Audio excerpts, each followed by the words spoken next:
Bien, bonjour à tous.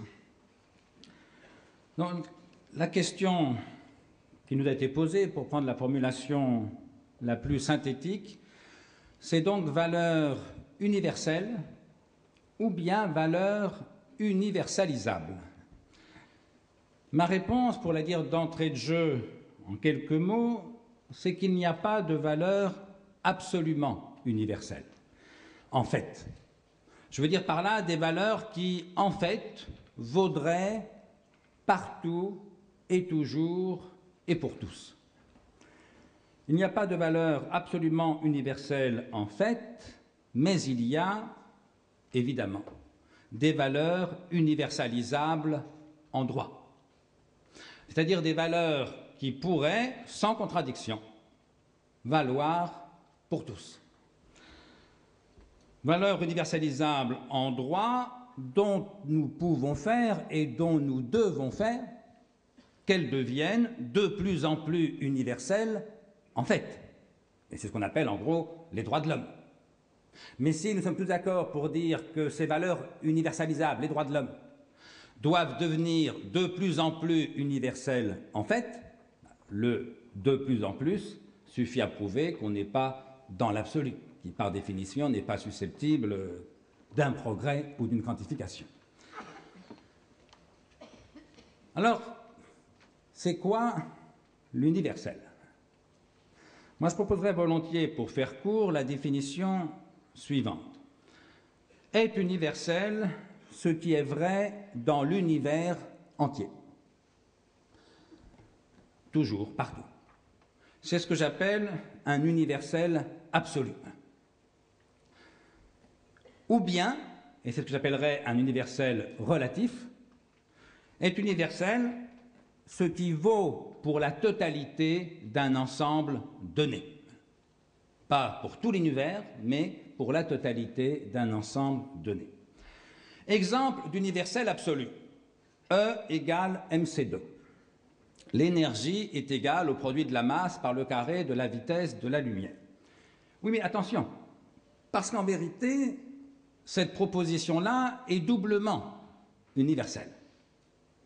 Elle est universelle parce qu'elle est vraie, j'y reviendrai, et elle est universelle, donc c'est une universalité intrinsèque, formelle, et elle est vraie aussi par son objet, que j'appellerais l'universalité objectale ou extrinsèque, parce que tous les points de l'univers sont soumis à cette équivalence entre la masse et l'énergie.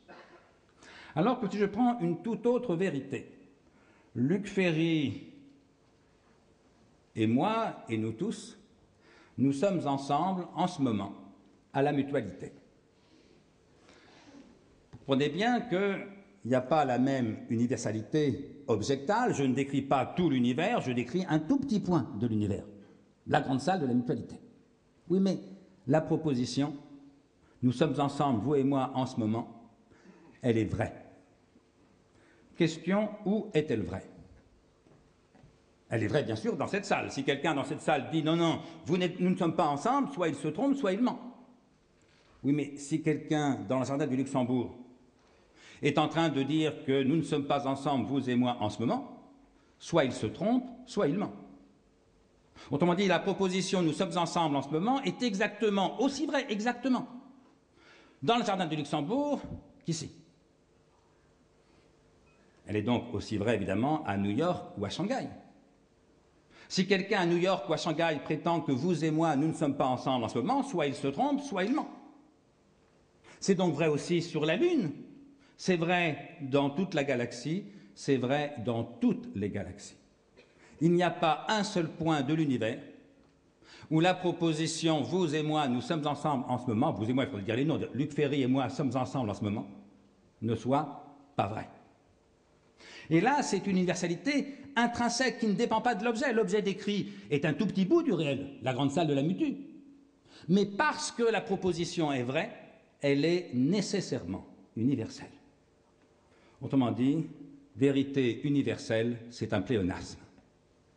Toute vérité est universelle. Je pense que Luc et moi, là-dessus, on sera d'accord, sauf que moi, j'ajoute, toute vérité est universelle et la vérité seule. Exemple maintenant d'universel relatif. Tous les êtres humains sont égaux en droit et en dignité. D'un point de vue objectal, extrinsèque, ça ne vaut pas pour tout l'univers, ça vaut pour la totalité d'un ensemble donné, l'humanité. Mais d'un point de vue formel ou intrinsèque, celui qui vous dit « non, non, tous les êtres humains ne sont pas égaux en droit et en dignité », est-ce qu'il se trompe ou est-ce qu'il n'est pas d'accord avec vous? Non pas en termes de connaissance, de vérité, mais en termes de valeur. Mon idée, c'est que s'il se trompait, vous pourriez lui apprendre que tous les êtres humains sont égaux en droit et en dignité. Autrement dit, si nous avions devant nous Épicure, Aristote, Platon, ou dans l'ordre Platon, Aristote, Épicure, dans l'ordre d'entrée en scène, qu'on leur dise « la Terre tourne autour du Soleil » ou qu'on leur dise « l'esclavage est moralement monstrueux », dans les deux cas, nous énonçons une proposition qu'aucun des trois n'a jamais énoncée. Ça ne veut pas dire que ces deux propositions aient le même statut. Parce que nous pouvons très bien apprendre à Platon, Aristote, Épicure que la Terre tourne autour du Soleil. Et comme ils étaient et sont extrêmement intelligents, et que nous ne sommes pas de très mauvais pédagogues, nous sommes certains qu'après un entretien bien mené, Platon, Épicure, Aristote seront convaincus que la Terre tourne autour du Soleil. Convaincus, ce n'est pas le mot. On n'est pas convaincu que 2 et 2 font 4, on sait que 2 et 2 font 4. Après un enseignement bien mené, Platon, Aristote, Épicure sauraient que la Terre tourne autour du Soleil. S'agissant de la question de savoir si l'esclavage est ou pas moralement une monstruosité, là, il faudra les convaincre. On n'est plus dans une logique de l'enseignement qui oppose la connaissance à l'ignorance. On est dans une logique de la conviction qui oppose des valeurs à d'autres valeurs. Et c'est ce que j'appelle un universel seulement relatif. Dernier exemple, sur ce point-là, il est vrai que tous les humains ne sont pas égaux en fait et en valeur. Certains sont plus forts que d'autres, ça peut se prouver, plus intelligents que d'autres, ça peut se prouver, etc., etc. C'est d'ailleurs le sens de nos épreuves intellectuelles ou sportives. L'idée de prix Nobel, l'idée de Jeux olympiques, n'a de sens que parce que tous les humains ne sont pas égaux en fait et en valeur. Et pourtant, nous pensons tous que tous les humains sont égaux en droit et en dignité. Ce qui suffit à prouver, me semble-t-il, que ce n'est pas sur la base d'une connaissance de la vérité que l'on peut déduire des valeurs, parce que je vous mets au défi de sortir de l'inégalité de fait entre les humains, leur égalité de droit. L'inégalité de fait relève de l'observation des sciences positives, physique, biologie, psychologie, sociologie, tout ce que vous voulez. L'égalité de droit, elle relève de votre conscience. Par exemple, tous ceux qui me disent qu'ils sont antiracistes, parce que la biologie a démontré depuis longtemps que la notion de race est sans pertinence biologique concernant l'humanité, j'ai toujours envie de leur demander, oui, mais si la biologie avait démontré le contraire, est-ce que ce serait une raison suffisante pour être raciste? Parce qu'en vérité, qu'il n'y ait pas, alors c'est heureux, parce que ça aurait été plus compliqué de combattre le racisme, mais ça ne retirait aucune raison essentielle de combattre le racisme. Au fond, si nos biologistes avaient démontré ces dernières décennies que non, finalement, il y a bien un groupe humain qui est plus intelligent que les autres. Et il y a bien un groupe humain ethnique qui est plus bête que les autres. Est-ce que pour autant, il aurait fallu être raciste? Bien sûr que non. Parce que le fait que Einstein soit plus intelligent que la plupart de ses contemporains, ça ne donne aucune supériorité en droit, en dignité, à Einstein sur ses contemporains. Si bien qu'il faut tenir les deux bouts de la chaîne. Si vous croyez qu'Hitler était égal en fait et en dignité à Churchill ou à De Gaulle, nous ne serons pas d'accord. Mais si vous pensez que Churchill et De Gaulle étaient supérieurs en droit et en dignité à Hitler, nous ne serons pas d'accord non plus. Et d'ailleurs, l'une des supériorités de Gaulle et de Churchill sur Hitler, c'est que De Gaulle et Churchill étaient à peu près convaincus que tous les humains sont égaux en droit et en dignité. Hitler pensait le contraire. Ça veut dire quoi? Ça veut dire qu'il y a un universel, on pourrait dire théorique, qui est celui des vérités. 2 plus 2 font 4, nous sommes ensemble en ce moment, on a pris la Bastille le 14 juillet 89, E égale MC2, universel théorique, c'est des vérités, et donc universel absolu. Et puis il y a un universel relatif qui ne porte pas sur des vérités, mais sur des valeurs.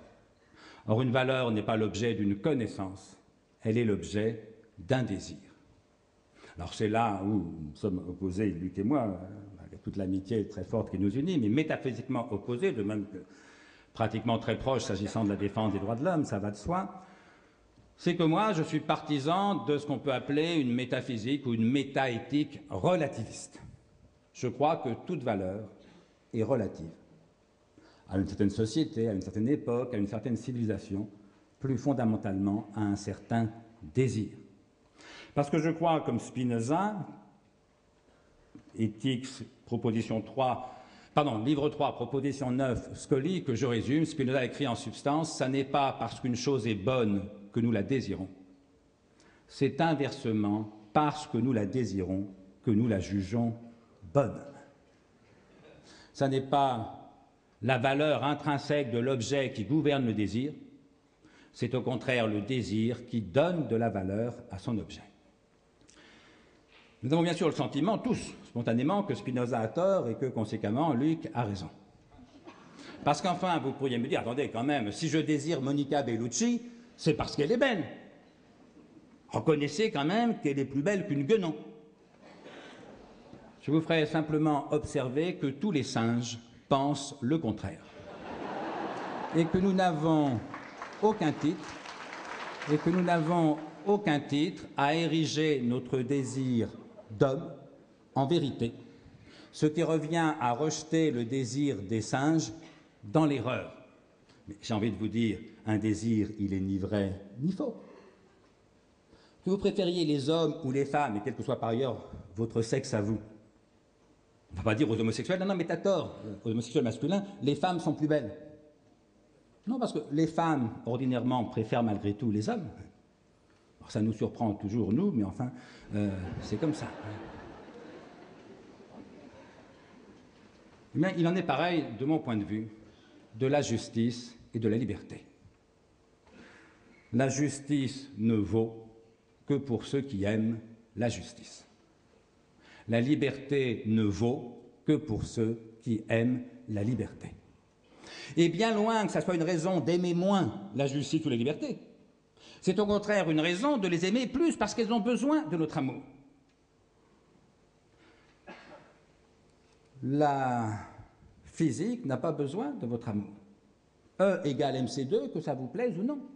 La Terre tourne autour du Soleil, que ça vous plaise ou non. Et le jour où tout le monde penserait par impossible que c'est le Soleil qui tourne autour de la Terre, ça ne retire rien, absolument rien, à la vérité universelle du contraire. Le jour où plus personne n'aimera ou n'aimerait la justice ou la liberté, la justice ou la liberté ne vaudrait plus pour personne et donc ne vaudrait plus. Bref, un universel relatif, pratique, qui relève de l'action et pas de la connaissance comme universel théorique.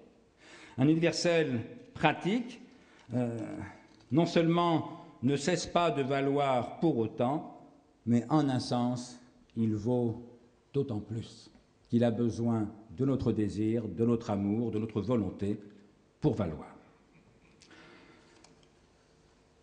Alors ça, c'est ce qui nous sépare, mais bien avant nous, c'est aussi bien ce qui opposait Platon à Épicure.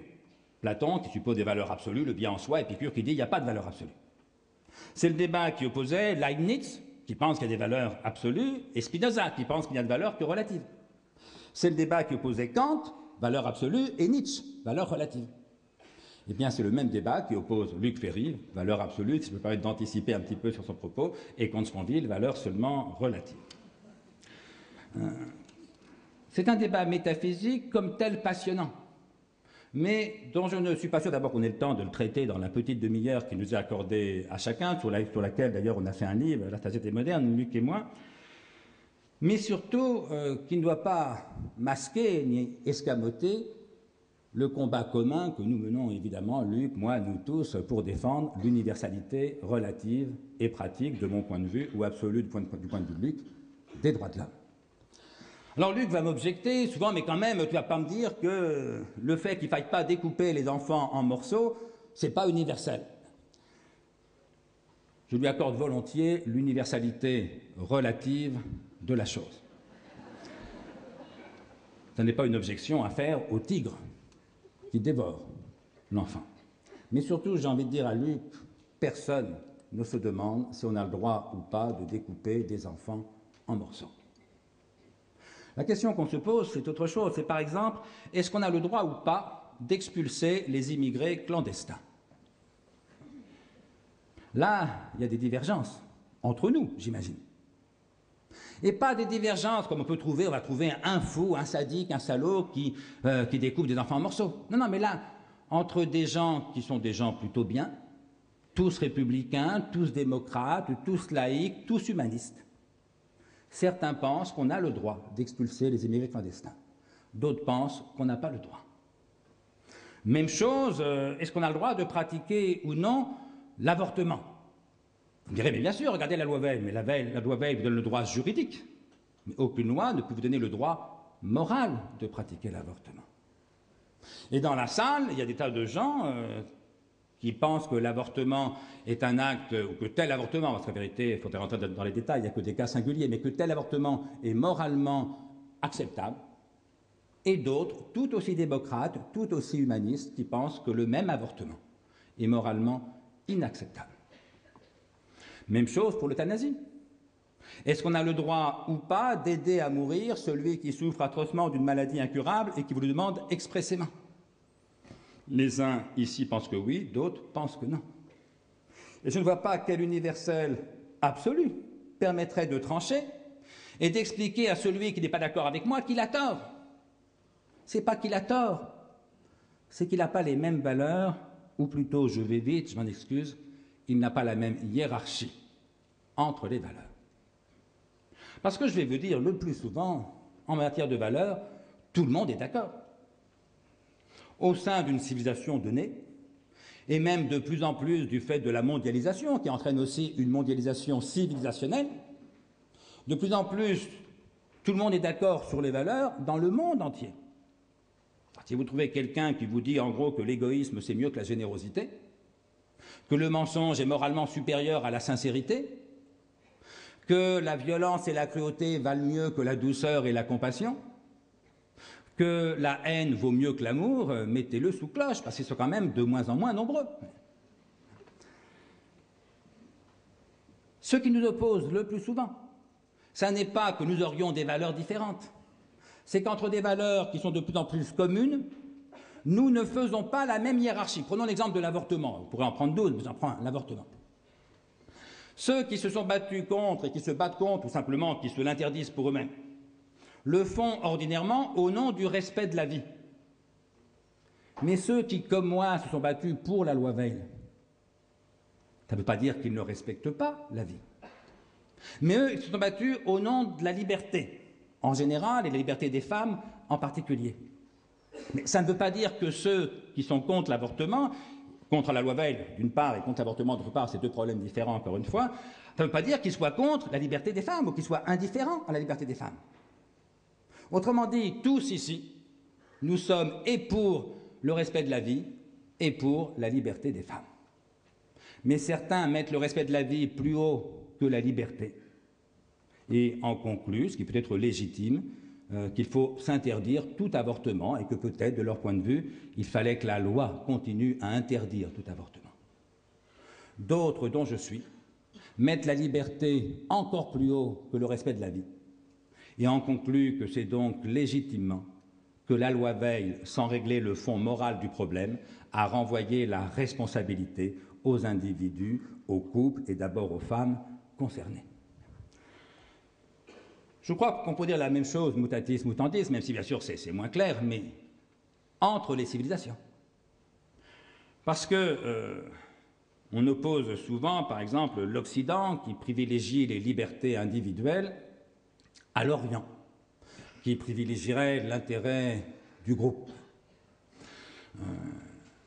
À supposer que ça soit vrai, ça me paraît en vérité très résumé, très unilatéral. Je crois que le primat du groupe est plutôt un trait d'ancienneté et que le primat de la liberté individuelle est plutôt un fait de la modernité et que l'Orient se modernisant, ils sont en train de revaloriser eux aussi, difficilement, contradictoirement, les libertés individuelles. Mais quand bien même cela serait, ça ne veut pas dire que les Chinois sont indifférents aux libertés individuelles et que nous sommes indifférents aux intérêts du groupe. Entre l'individualisme d'un Français moyen et le patriotisme, ou le nationalisme c'est le patriotisme des autres, d'un Chinois moyen, c'est moins des valeurs différentes qui les opposent qu'une hiérarchie différente entre des valeurs identiques ou assez proches. On peut mettre la liberté individuelle plus haut que l'intérêt du groupe, ou l'intérêt du groupe plus haut que la liberté individuelle. Or, cette hiérarchie entre les valeurs, elle est elle-même, me semble-t-il, définitivement relative. C'est-à-dire que je me demande par quel miracle on pourrait démontrer à celui qui met la vie plus haut que la liberté, ou à celui qui met la liberté plus haut que la vie, qu'il a tort. Parce qu'une hiérarchie, ça n'est pas une question de connaissance, c'est une question d'évaluation. Or, l'évaluation, là encore, me semble-t-il, elle est toujours subjective, historique, sociale, et donc relative.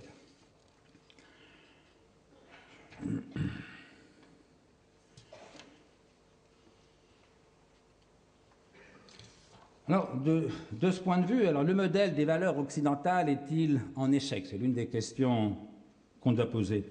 Non, me semble-t-il. Non, bien au contraire, les valeurs occidentales, celles qui en effet se sont développées d'abord ou surtout dans l'Occident, à mon sens, n'ont jamais été aussi fortes qu'aujourd'hui. Et il ne faudrait pas que l'arbre de l'islamisme cache la forêt du formidable processus de convergence mondiale entre toutes les grandes civilisations, autour d'un quelque nombre de valeurs universalisables que nous appelons, nous, les droits de l'homme. Autrement dit, la mondialisation, c'est un problème économique, c'est un problème et une chance, hein, c'est un défi. Mais, à mon sens, la chance l'emporte de très loin sur le danger, hein, surtout pour les pays pauvres. Mondialisation économique, je suis pour. Mais qui plus est, mondialisation des civilisations, je suis pour aussi, évidemment. Parce que la multiplication des échanges matériels, intellectuels entre les différentes civilisations ne peut pas ne pas faire que chaque civilisation interagissant avec toutes les autres, elles finissent peu ou prou par s'influencer mutuellement.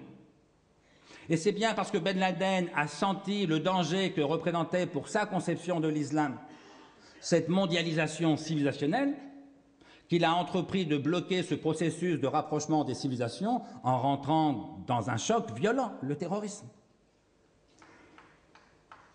Parce que dans cette situation mondiale, je n'ai pas le temps d'en parler sur le fond, ça serait un autre débat, on pourra en reparler dans le débat si vous le souhaitez, mais pour aller au plus court et au plus concret, on peut la symboliser par un certain nombre de personnages qui en symbolisent les valeurs, que j'appelle les icônes de la mondialisation. Le premier personnage qui symbolise ces valeurs laïques, démocratiques, respectueux des droits de l'homme, nos valeurs, mais à l'échelle du monde entier. Le premier auquel je pense, c'est Gandhi. Est-ce qu'il y en a un seul dans cette salle qui ne se sentent pas évidemment beaucoup plus proches de Gandhi que du roi ou de la reine d'Angleterre de l'époque. D'ailleurs, qui peut me dire, là qu'on est très nombreux, il y en aura bien quelques-uns, mais qui peut me dire qui était le souverain britannique du temps de Gandhi? Non, Victoria, non. George V, très bien. Eh bien, je vais vous dire, George V, tout le monde s'en fout, à commencer par moi. J'ai rien contre cet homme, j'en ignore tout. Il est mort, laissons les morts enterrer les morts. Gandhi est vivant dans le cœur de nous tous et de millions de gens sur la planète entière. Il n'y a pas 3 adolescents, fût-ce en Angleterre, qui aient la photo de George V dans leur chambre. Il y a des millions d'adolescents, y compris en Angleterre, y compris en France, qui ont la photo de Gandhi dans leur chambre, icône de la civilisation mondiale.